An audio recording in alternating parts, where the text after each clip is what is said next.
and that covers from 1.8 to 30 megs, and it's capable of handling 5 kilowatts. 5 kilowatts continuous and 10 kilowatts intermittent. Over. Well, I don't think I could afford the electricity bill, Norman. Over. Well, I've never run that much power myself, but I've got an amplifier here that will chuck out 1.2 kilowatts on I think it's 40 meters, and it'll do about 800 watts on top band. But I never run that much power, never ever. I run 100 watts, you know, that's it. There's no need to really, unless you want to work China. Well, do you know what? It's funny you should say that. I've got 3 amplifiers here. One of them for VHF. I need to repair it. It's not working. But that's it uses one of the Russian triodes, the GS35. But I did used to use that a little bit with 2 meter SSB. Need to sort that out. But the other two, I've got 2 other amplifiers are HF. One uses a Russian triode, and then the other one uses the 3500. It's a Kenwood, TL922. And do you know what? Then, like just as you said there, I'm usually 100 watts. They're sat there, and you just think, well, is it worth having one? I won't get rid of them, but it's by the time you messed around and tuned it up into a dummy load and all the messing around, so at most 9 times out of 10, probably 99 times out of 100 actually, they're just sat there doing nothing. They're off. So yeah, I wonder whether it's worth having them, Norman. To be honest with you. There you go. What else was I going to say? I was going to say something else. Man, I'm having a senior moment, Norman. I can't remember what else I was going to say. Do you know what? I had changing the subject. I don't know how good you are at Morse. I did obviously for my call years ago, did the Morse exam, and then I used to have a conversation with a chap in C Mills. I don't know if you remember him, George Winters, lovely old boy. He was a member of I think he was a member of the Shirehampton Amateur Radio Club. Deep past, long time ago. But then after that, I just never used it, and I got rusty. And I spent ages and ages trying to build my Morse speed back up. And I've had the odd conversation, very slow I might add. Anyway, tonight I had a QSO on 80 meters and CW. Blimey, my hand was hanging off. And it's still aching now. I think it was a bit of a culture shock, Norman. Over. Yeah, I like CW. It's just that my receiving speed is I'm out of touch. You know, receiving speed, it was never that brilliant, but I do like CW, and I got a key here, and talking about amplifiers, I've got a TL922, and that's been refurbished, and it's got a couple of new bottles in that. Cost me 500 quid for the 2 new, and that was put together by DX Engineering. It went a bit squiffy on me in some high wind. The feeder got blown up while I was operating, and it attached itself to a bit of zip tie, and it blew the bloody meter on the front of the TL922.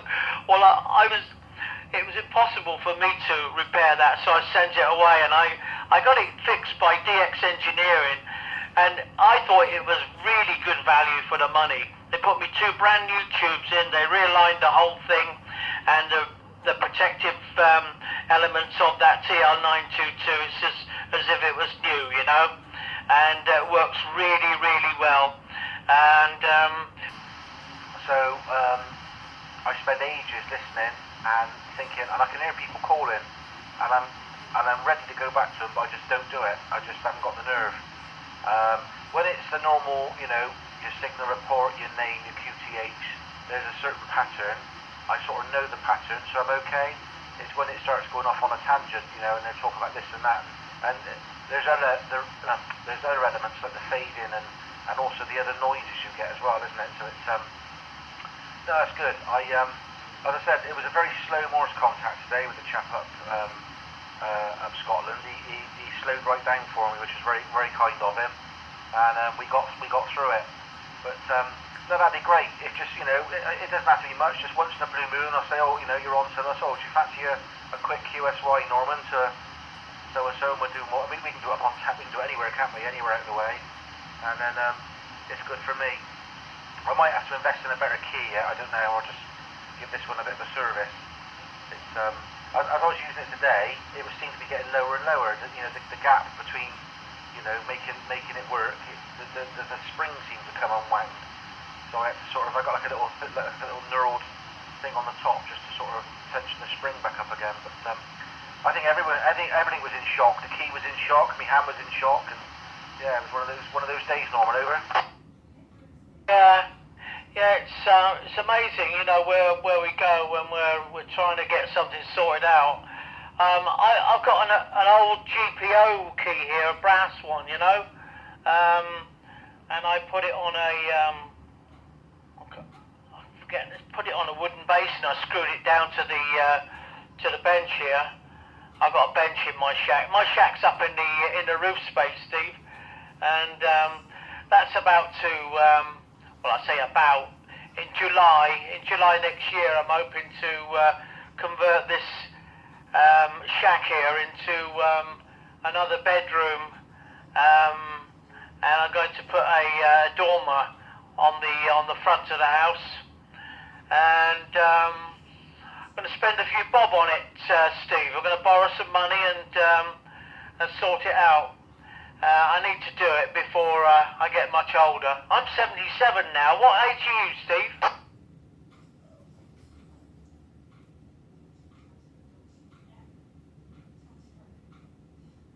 Steve, are you there? Oh, you'll laugh. Do you know what? I got the wrong microphone in my hand, Norman. I'm keying up another radio that's off. Picked up the wrong microphone. Oh my God. I'm 52, Norman. So I picked it up. I was writing something down, and I had it in my left hand, and I picked up the wrong microphone. Luckily, the radio was off. The microphone it belonged to. Yeah, 52, Norman. So a little bit behind you, but too old to work and too young to retire. That awkward age, you know, Norman, over? Yeah. Well, I'm pretty fit, you know, and I get down the gym. I'll be off to the gym tomorrow morning, and I keep fit, and I got a carpenter's workshop, and I'm always around, you know, doing this, that, and the other, walking and so on, and yeah, I like keeping fit, and I keep busy. That's the important thing. I don't like being bloody idle and being left alone with my thoughts, and you know, that's the worst part of being old and on your own. You know, is got to be careful of getting lonely, and I make sure I don't do that, Steve. Yeah, I totally agree with you, Norman. Yeah, no, it's yeah, that's right. Well, I mean, once the door keeps the door to the shack, if it's closed, it's closed. But if it's open, it won't. It keeps going all the way, and it taps on the back of the chair, and I push it back, and it creeps up behind you again. So 1930s house, Norman. So I don't think anything's straight in this house. It's all at different angles and so thing. Yeah, no. So it's very important, isn't it, Norman, to keep active and so. But I mean, the hobby we've got is a very interesting one, isn't it? You know, you think you and I are in our rooms. In our house, a lot of people are probably sat down watching television. We're actually interacting with people, aren't we? So it's a fantastic hobby. As I said, if you're into it during your life, and as you retire, or even people, it's yeah, and like you say, not a straight piece of timber in them. But I'm gonna see if I can change this roof. My neighbour across the road, he's got a guy in, and he's done a wonderful job on his, and when I saw it, I said to him, would you do mine? And he said, yeah, of course. And done a terrific job. He's put a sunken bath in his roof space. Over. Blimey. That was all the rave at one time, wasn't it? I think I can't remember what the was it 80s, 70s, 80s? I don't know. I can't remember. There was a period of time though, Norman, wasn't there, where the sunken bath was all the rage. Over. Yeah, well, I don't know when that was, but when I saw it, you know, and I thought, wow, and the design of the windows that he's put in his dormer, I really like that, and I'm going to go for exactly the same thing if I can. And he's got a wet room downstairs, so I don't know whether I can afford that, but that is absolutely stunning.